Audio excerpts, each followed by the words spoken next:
सीताराम बच्चों। तो बच्चों आज हमारा 16वां दिन है फ्री मॉक टेस्ट की जो सीरीज हमने चलाई हुई है। तो आइए इसी को आगे बढ़ाते हुए टाइम ज़ाया ना करते हुए सीधा पहले प्रश्न पे आते हैं।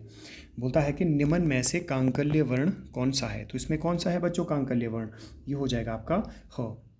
देखो कांकल्य या फिर स्वर तंत्रीय है ना, स्वर तंत्रीय या फिर कांकल्य व्यंजन कौन सा है? ये ह ही है, इसको याद रखना है ना। फिर बोलता है निम्न में से अर्ध स्वर कौन से हैं। तो इसमें आपको पहचानना है कि अर्ध स्वर कौन से हैं। ए है, बी है, सी है या डी है। तो इसमें क्या हो जाएगा बच्चों? इसमें हो जाएंगे आपके य और व। देखो बहुत सारी पुस्तकों में य र ल व दिए हुए हैं पर वो गलत है ना, यहाँ सिर्फ दो ही हैं, य और व। ये आधे स्वर का काम देते हैं, तो व्यंजन पर आधे स्वर का काम देते हैं, इसीलिए इन्हें अर्ध स्वर कहते हैं। ठीक है। अगला प्रश्न है, बोलता है कि निम्न में से कौन सा विशिष्ट वर्ण है। तो विशिष्ट वर्ण कौन सा है बच्चों?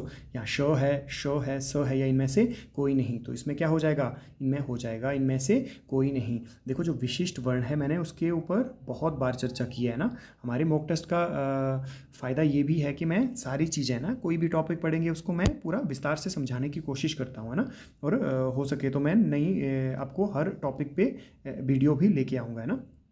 ठीक है। बोलता है कि निम्न में से विशिष्ट वर्ण। देखो विशिष्ट वर्ण ये है, इसको उच्चारण क्या करते हैं? इसको ल उच्चारण करते हैं ना। इसको ऐड कब किया गया है? तो 22 अगस्त 2024 को। किसके द्वारा? केंद्रीय हिंदी निर्देशालय द्वारा ये वर्ण को ऐड किया गया है। जैसे बहुत सारी जगह इनका प्रयोग होता है, पर ज़्यादातर संज्ञा के जो आपका संज्ञा में व्यक्तिवाचक संज्ञा है उनसे संबंधित जो शब्द हैं आपके, उन्हीं में इसके प्रयोग की बात कही गई है ना।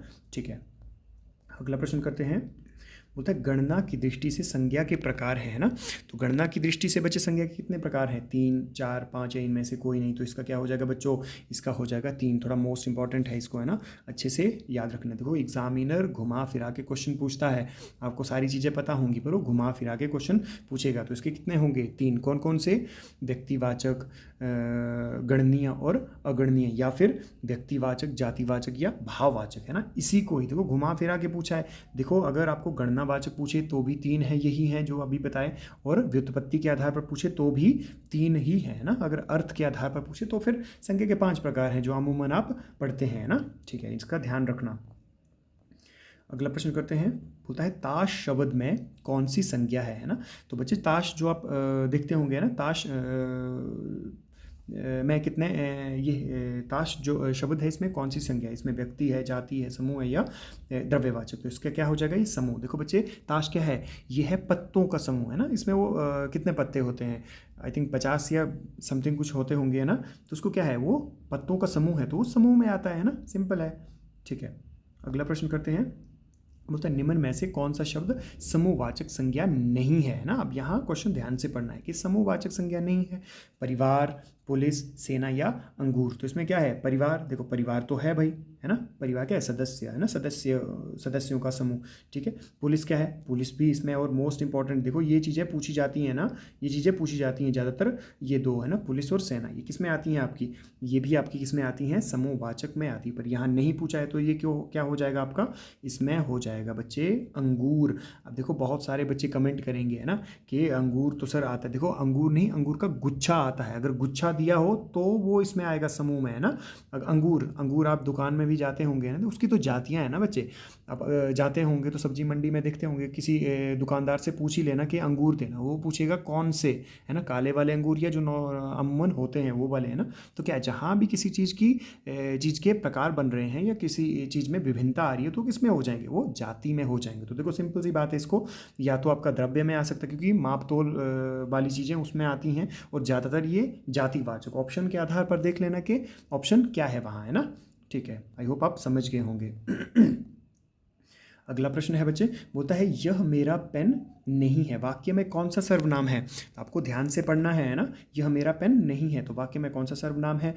पुरुषवाचक है, ये पुरु हो गया है ना, थोड़ा सा मिसप्रिंट हो गया है तो यहाँ ध्यान देना, पुरुषवाचक है ये। फिर बोलता है अनिश्चयवाचक है, निश्चयवाचक है, निजवाचक। तो देखो सिंपल सी बात है बच्चे, है ना, कि आपके पास, आपको सपोज करो कि आपके डेस्क के नीचे पेन मिला है ना, और आप बोल रहे हैं कि ये मेरा पेन नहीं है, तो क्या निश्चित है वो, है ना। नहीं शब्द से यहाँ बच्चे कुछ कंफ्यूज हो सकते हैं ना कि अनिश्चित में चले जाएं, तो यहाँ वो पेन दिखाकर बोल रहा है कि ये मेरा पेन नहीं है, उसने देखा है कि वो उसका नहीं है ना। ठीक है, तो ये निश्चित में हो जाएगा। ठीक है। अगला प्रश्न करते हैं। बोलता मैं अपना खाना स्वयं बनाता हूँ। रेखांकित शब्द क्या है? स्वयं रेखांकित क्या है? जो स्वयं शब्द है वो कौन सा है? कौन सा सर्वनाम है? निजवाचक है, निश्चयवाचक है, निश्चयवाचक सर्वनाम है, अनिश्चयवाचक सर्वनाम है या पुरुषवाचक? तो देखो इसका क्या हो जाएगा? इसका हो जाएगा बेटा निज, है ना। जहाँ भी है ना कर्ता स्वयं के लिए अपने अपने आप या स्वयं शब्दों का प्रयोग करता है तो किस में आ जाएगा? कर्ता इसका प्रयोग करेगा ना, वो निज में आता है। ठीक है, अगला प्रश्न करते हैं। बोलता है इस परीक्षार्थी ने नकल की है। वाक्य में रेखांकित शब्द क्या है? तो वाक्य में रेखांकित शब्द क्या है बच्चे? गुणवाचक विशेषण, परिमाणवाचक विशेषण, सार्वनामिक विशेषण या सर्वनाम? तो इसका क्या हो जाएगा? इसका हो जाएगा ऑप्शन सी, सार्वनामिक। देखो सिंपल सी बात है, हमने पहले भी बात की है ना, मैंने आपको समझाया। दो चीज़ें याद रखना। बोलता है जब सर्वनाम, है ना, जब सर्वनाम अकेला प्रयुक्त होता है। अकेला का प्रयुक्त मतलब क्या है? अकेला प्रयुक्त का मतलब है बच्चे कि जब वो संज्ञा की जगह, है ना, जब वो संज्ञा की जगह आता है। जैसे इसकी जगह, है ना, ये परीक्षार्थी हटा दिया, अब ये इसकी जगह है, तो इसने नकल की है, तब ये क्या है?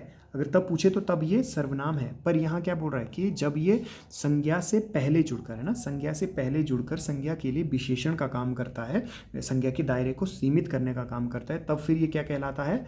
तब ये कहलाता है सार्वनामिक विशेषण। देखो यहाँ क्या है? परीक्षार्थी क्या है? संज्ञा है। संज्ञा कौन सी है? जातिवाचक संज्ञा है, क्योंकि परीक्षार्थी के विभिन्न प्रकार है कि कौन सी परीक्षा के छात्र हैं भाई। पुलिस के हैं, पटवारी के हैं, है ना, टीजीटी, पीजीटी, प्रोफेसर, है ना, यूपीएससी, वो क्या है? वो परीक्षार्थी हैं, तो अलग अलग प्रकार है। तो सिंपल सी बात है, जातियों में आएंगे। और यहाँ क्या है? संज्ञा से पहले जुड़कर इसके, भाई यहाँ पर्टिकुलर एक कहीं ऐसा होगा कि भाई कोई बच्चा चीटिंग कर रहा होगा तो उसको पकड़ लिया और फिर टीचर बता रहे हैं कि इस परीक्षार्थी ने नकल की है, तो इस क्या है? वो विशेष है ना, विशेष ये है कि विशेषता ये है कि सिर्फ यही पर्टिकुलर है, बाकी बच्चों की बात नहीं कर रहा है वो, है ना, उसी एक, है ना, उन परीक्षार्थियों में उस बच्चे के दायरे को सीमित कर रहा है, संज्ञा के दायरे को सीमित किया, इसी ने ही नकल की है। आई होप आप समझ गए होंगे ना। ठीक है, अगला प्रश्न करते हैं। बोलता है यार एक तो ये दिक्कत होती है यहाँ, यह सिक्का काला है, स्थान के आधार पर वाक्य में कौन सा विशेषण है? देखो एक हमारे छात्र ने कमेंट किया था कि सर विशेषण को अच्छे से समझा दीजिएगा, स्पेशली ये जो स्थानवाचक है ना।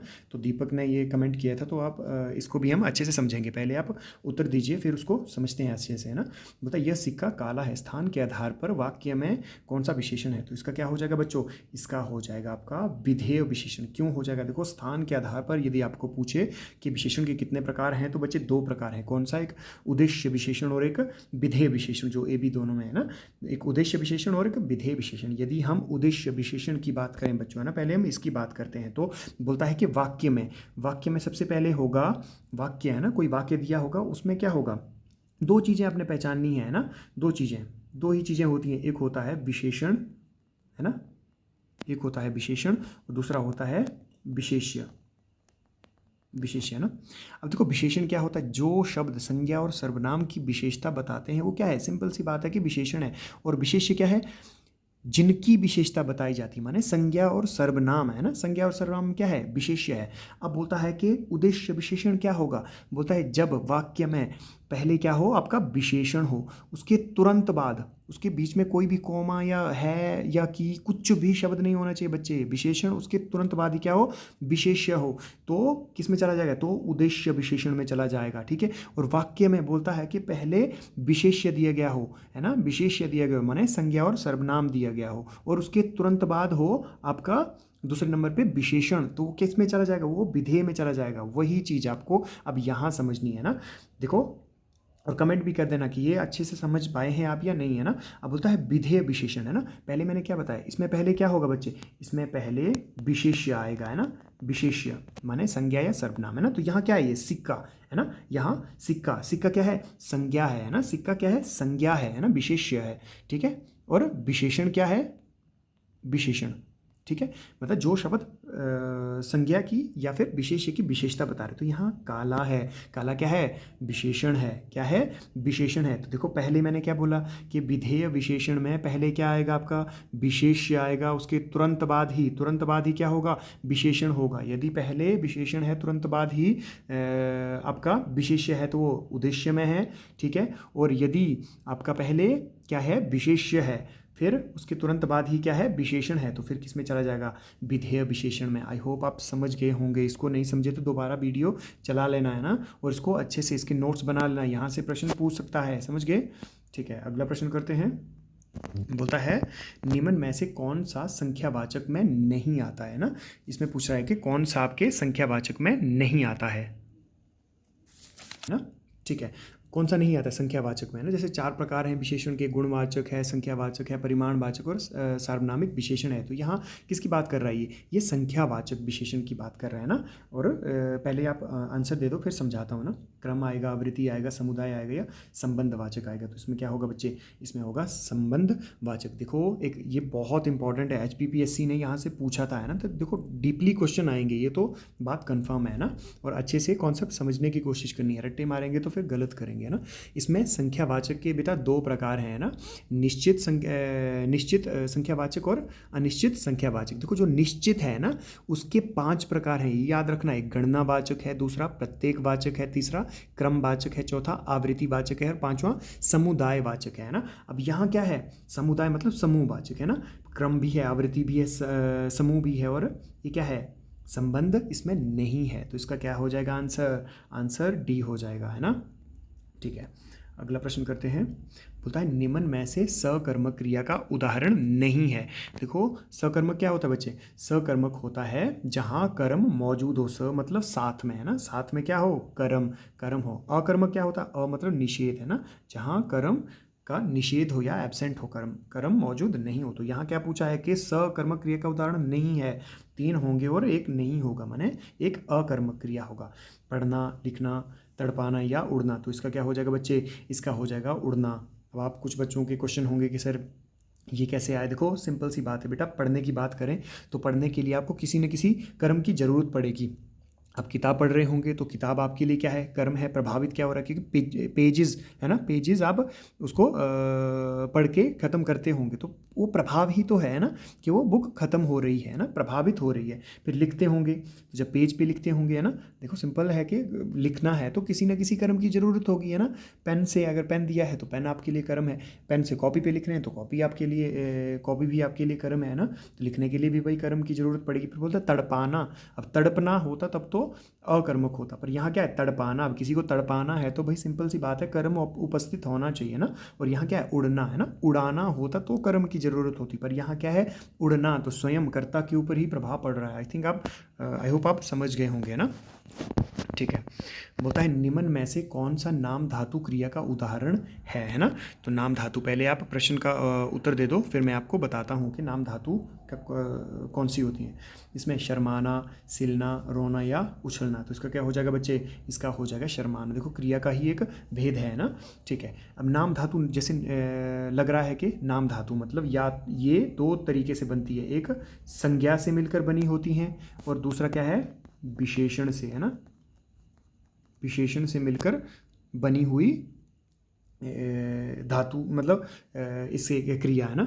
अगर संज्ञा की बात करें बच्चे, जैसे हाथ है ना, हाथ से क्या बन जाएगा? हथियाना है ना। हाथ से क्या हो जाएगा? हथियाना। और जैसे गरम है ना, गरम, कि यह गरम दूध है, तो दूध की विशेषता बता रहा है कि वो गरम है। तो गरम क्या? विशेषण से। और गरम की नाम धातु क्रिया क्या बनेगी? गरमाना है ना, गरमाना। अब यहाँ पहले तो मुझे ये बताओ कि शर्म संज्ञा है या फिर विशेषण है? शर्म से मिलकर बना है ना, ये शर्म से है ना। शर्म से शर्माना, कोई शर्माता होगा तो क्रिया कर रहा है ना। शर्म शब्द पूछे तो वो किसका है? संज्ञा का या विशेषण का? ये होगा संज्ञा, भाववाचक संज्ञा शर्म है ना, जिसको हम ना तो देख सकते हैं ना टच कर सकते हैं, ये सिर्फ महसूस कर सकते हैं ना। ठीक है, अगला प्रश्न देखते हैं।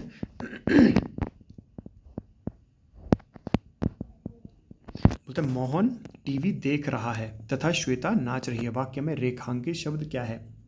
संबंध बोधक अव्यय, समानाधिकरण समुच्चय बोधक, या व्याधिकरण समुच्चय बोधक, या क्रिया विशेषण अव्यय। तो ये अव्यय का पूछा गया है ना। बोलता मोहन टीवी देख रहा है तथा श्वेता नाच रही है। यहाँ सिंपल सी बात है बच्चों, यहाँ पहला क्या है? पहला आपका वाक्य है ना, यहाँ पहला वाक्य कंप्लीट वाक्य है ना, और दूसरा क्या है, दूसरा भी आपका क्या है, कंप्लीट वाक्य है, आश्रित वाक्य नहीं है ना, आश्रित वाक्य नहीं है, अधूरा वाक्य नहीं है, और इनको जोड़ने का काम कर रहा है। तो हमने ये कहाँ पढ़ा था, देखो या तो इसमें देखो क्रिया विशेषण तो इसमें होगा नहीं, है ना, और इसमें संबंध का भी नहीं हो, क्योंकि संबंध दो शब्दों के बीच में संबंध को बता रहा होगा। वो देखो संबंध तो बता नहीं रहा है ना, संबंध के भाई इसका भाई है, उसका ये है ना, वो आपके कारक चिन्ह विभक्ति चिन्ह लगे होंगे, वो तो इसमें है नहीं। यहाँ क्या है, समुच्चय, समुच्चय क्या मतलब समूचा है ना, समूचा है माने वे शब्द जो दो वाक्यों या दो वाक्यांशों को आपस में जोड़ने का काम करते हैं, वही क्या होते हैं, वही आपके समुच्चय बोधक होते हैं। समुच्चय बोधक को दो प्रकारों में बांटते हैं, एक समानाधिकरण और एक व्याधिकरण। देखो बेटा, समानाधिकरण में दोनों चीज़ें क्या होंगी, दोनों चीज़ें समान होंगी, है ना, दोनों चीज़ें क्या होंगी, समान होंगी, ठीक है, दोनों, जैसे यहाँ क्या है, दोनों वाक्य क्या है, समान है, स्वतंत्र है। और व्याधिकरण में क्या होगा, एक संपूर्ण वाक्य होगा, एक मतलब पूर्ण वाक्य होगा, और दूसरा क्या होगा, दूसरा उस पहली बात पे आश्रित होगा, कि जैसे मोहन गाएगा तो सीमा नाचेगी, है ना, कि सीमा के नाचना किस पर निर्भर करता है, मोहन के गाने पर। तो क्या है, अगर ये हो तो वो व्याधिकरण है ना। अगर यहाँ क्या है, अगर समान हो चीज़ें, है ना, समान हो चीज़ें, तो किस में चला जाएगा, वो समानाधिकरण। अब मुझे आप लोग बताएंगे कि किस में आएगा। मोहन टीवी देख रहा है, बिल्कुल भाई, मोहन टीवी देख रहा है, स्वतंत्र वाक्य है। तथा श्वेता नाच रही है, देखो श्वेता नाच रही है, ये भी स्वतंत्र है, ये एक दूसरे के ऊपर निर्भर थोड़ी है, ऐसा थोड़ी है कि मोहन गाएगा तो श्वेता नाचेगी, है ना। तो इसमें क्या है, ये जो तथा है वो समान, दोनों क्या है, समान वाक्य हैं, दोनों स्वतंत्र वाक्य हैं, और यही क्या है, तथा अव्यय है, समानाधिकरण के अंतर्गत आता है। समानाधिकरण के अंतर्गत और भी आएंगे, और, है ना, और, तथा, या, वो, है ना, वो, ये वाला वो, है ना, तो ये किस में आएंगे, आपके समानाधिकरण। और व्याधिकरण में क्या आएंगे, किंतु, परंतु, क्योंकि, इसलिए, कि, है ना, ऐसे आपके अव्यय किस में आएंगे, व्याधिकरण समुच्चय बोधक में। आई होप आप समझ गए होंगे, इसके नोट्स भी बना लेना, क्योंकि अव्यय तो HPSSC का फेवरेट टॉपिक है ना, यहाँ से तो आएंगे भाई। आंधी आई और पानी बरसा में रेखांकित शब्द कौन सा अव्यय है। आप देखो, अभी आपको मैंने कॉन्सेप्ट बता दिया, कोई भी बच्चा क्वेश्चन गलत नहीं करेगा, स्पेशली हमारी एकेडमी वाले बच्चे तो बिल्कुल भी नहीं गलत करेंगे इसको।